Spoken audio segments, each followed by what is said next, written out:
ஐயனார் துணையில அடுத்து நடக்க போகுதுன்னு வாங்க பார்க்கலாம். சோழனை கூட்டிட்டு பார்த்தா சேரன், பாண்டியன், பல்லவன் எல்லாரும் இங்க நிலா வீட்டுக்கு வராங்க. நைட் டைமா இருக்கு. சேரன் பார்த்தா நிலாவுக்கு ஃபோன் பண்றாரு. இங்கே சேரனுடைய நம்பரை பார்த்ததும் நிலா தூங்காமே இருந்திருக்காங்க. சேரனுடைய ஃபோனை பார்த்ததுமே சேரனை ஃபோன் பண்ணுறாருன்னு சொல்லிட்டு வேகமாக அட்டன் பண்ணாங்க. அண்ணா அண்ணா சோழனை பார்த்தீங்களா அப்படின்னு சொல்லி நிலா கேட்டதும் சோழனை பார்த்துட்டோம்ப்பா, நான் இப்போ உங்கள் வீட்டு வாசலில் தான் நிற்கிறோம், நீ கொஞ்சம் வெளியே வரியா அப்படின்னு சொல்லி சேரன் சொன்னதும் அந்த வரேண்ணா அப்படின்னு சொல்லி வேகமாக பார்த்தா நிலா கதவை திறந்து போகிறாங்க. அங்கே வாசலில் பார்த்தா 4 பேர் நிற்கிறாங்க. உள்ளே வாங்கண்ணா உள்ளே வாங்க அப்படின்னு சொல்லி இங்கே பார்த்தா நிலா உள்ளே கூப்பிடுறாங்க.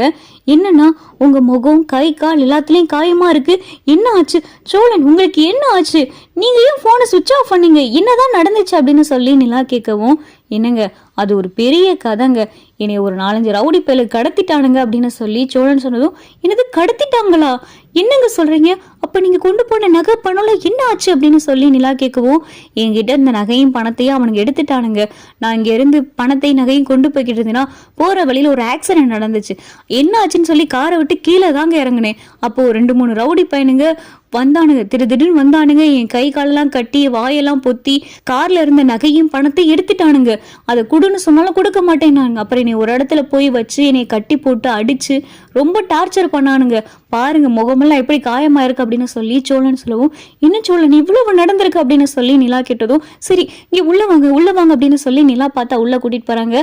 அப்பா, அம்மா, அண்ணா, அண்ணி எல்லாரும் வாங்க, சோழன் வந்துட்டாரு வாங்க அப்படின்னு சொல்லிட்டு இங்க பார்த்தா நிலா கூப்பிடவும் எல்லாரும் பார்த்தா வெளியே வராங்க. மனோகர், தாசு, தேன் 3 பேத்துக்கும் சோழனை பார்த்ததுமே வயிறே கலங்கி போயிருது.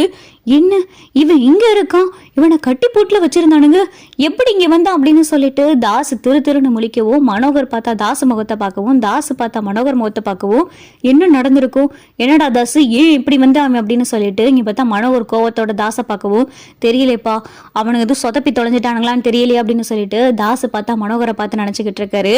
மாப்பிள்ள நீங்க எங்க மாப்பிள்ள போனீங்க அப்படின்னு சொல்லி மனோகர் வேகமா வந்து கேட்கவும், அதான் மாமா என்னைய ஒரு 4-5 ரவுடி பயலுக்கு வழிப்பறி பண்ணிட்டானுங்க அப்படின்னு சொல்லி சோழன் சொல்லவும், வழிப்பறி பண்ணிட்டானுங்களா, என்ன மாப்பிள்ள உங்களுக்கு ஒன்றும் ஆகலையே அப்படின்னு சொல்லி இங்க மனோகர் கேட்கவும், இல்ல மாமா எனக்கு ஒன்றும் ஆகலை அப்படின்னு சொல்லிட்டு இங்க பார்த்தா சோழனுக்கு எல்லா உண்மையும் தெரிஞ்சதுனால மனோகர்கிட்ட எதுவுமே தெரியாத மாதிரி பேசுறாரு. ஒருவேளை இவனுக்கு நான் தான் கடத்திருப்பேன்னு தெரிஞ்சிருக்குமோ அப்படின்னு சொல்லிட்டு மனோகர் பார்த்தா மனசுக்குள்ளே நினைச்சுக்கிட்டு இருக்காரு. என்ன மாப்பிள்ள முகமெல்லாம் இவ்வளவு காயமா இருக்கு அப்படின்னு சொல்லி மனோகர் வேகமா, உட்காருங்க மாப்பிள்ள உட்காருங்க, வாங்க தம்பி உட்காருங்க, எல்லாரும் உட்காருங்க அப்படின்னு சொல்லி மனோகர் பார்த்தா எல்லாரும் உட்கார சொல்றாரு. தேனு எல்லாருக்கும் போய் குடிக்கிறதுக்கு ஏதாவது எடுத்துட்டு வா அப்படின்னு சொல்லி மனோகர் சொன்னதும் தேனும் பார்த்தா எல்லாத்துக்கும் போய் காஃபி எல்லாம் போட்டு எடுத்துட்டு வந்து கொடுக்குறாங்க. இந்தாங்க தம்பி எடுத்துக்கங்க. எங்கே மாப்பிள்ள நீங்க போனீங்க, உங்க முகமெல்லாம் என்ன இவ்வளவு காயமா இருக்கு, உங்களை காணானதுமே நாங்க வீட்டுல இருக்கிற எல்லாரும் எவ்வளவு பதட்டப்பட்டோம் தெரியுமா அப்படின்னு சொல்லி தேனை சொல்லவும், நிலாவும் பார்த்தா தேனை பாக்குறாங்க. அநியாயமா சோழன் மேல திருட்டு பழிய போட்டது மட்டும் இல்லாம சோழன் புகையில நீ பதட்டப்பட வேற செஞ்சியா அப்படின்னு சொல்லி நிலா பார்த்தா மனசுக்குள்ள நினைக்கிறாங்க. இங்க தாசுக்கு பார்த்தா அந்த ரவுடி கிட்ட இருந்து போன் வருது. அண்ணே அண்ணே அப்படின்னு சொல்லிட்டு அந்த ரவுடி பயிலுக பார்த்தா தயங்கி பேசவும், என்னடா அவன் தப்பிச்சிட்டான் தானே அப்படின்னு சொல்லிட்டு தாசு சொல்லவும், அது மட்டும் இல்லனே கடத்தினது யாரு என்ன ஏதுன்னு என்னை அடிச்சு கேட்டாங்க, உளறிட்டேன், உங்க அப்பா தான் கடத்த சொன்னாருன்னு எல்லா உண்மையும் சொல்லிட்டேனா அப்படின்னு சொல்லி அந்த ரவுடி சொல்லவும், என்னடா சொல்ற அப்படின்னு சொல்லி தாசு கேட்கிறாரு. ஆமாண்ணே எல்லா உண்மையும் சொல்லிட்டேன் அப்படின்னு சொல்லிட்டு அந்த ரவுடி பைய சொல்லிட்டு பார்த்தா போனை வச்சிருக்கான்.